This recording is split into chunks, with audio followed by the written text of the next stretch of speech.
So, folks, finishing up on Project Lucid. The national ID card is being promoted to us as a benefit of convenience. Don't believe it. The government's real purpose is control. A central database and a computer ID card will ensure many control of the citizenry by instilling fear in people's hearts.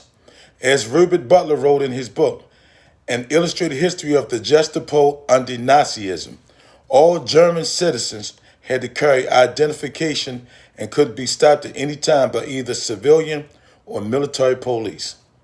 The communist police states followed the same pattern as the Nazis. All tyrannical governments are consumed with the same obsessive urge to control their citizenry with ID cards, national registries.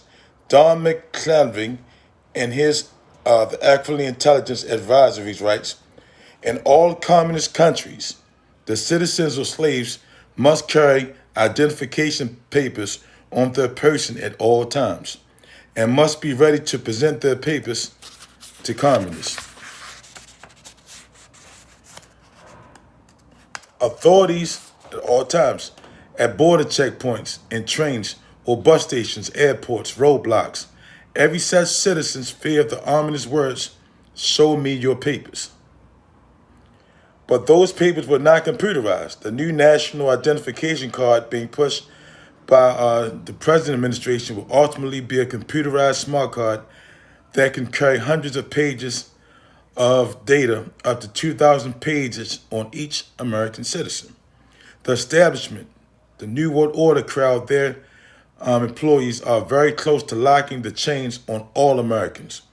Via high-tech national identification card linked to government database that will destroy 100% of all American privacy and enable the government to control virtually all aspects of your life.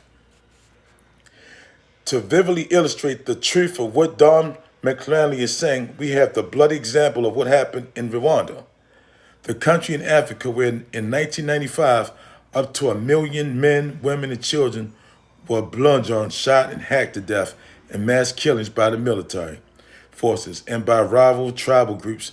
Victims were picked out because of the information reported on their mandatory ID cards as reported in the San Francisco Chronicle.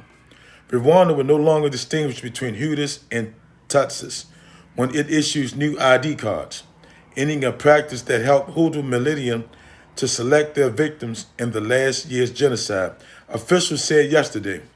They said residency cards are being issued this week in Calais, and they were distributed in the rest of Rwanda. During last year's genocide, Hutu military demanded the ID cards of civilians. They stopped if they were listed as members of the trustee minority. They were hacked to death or shot.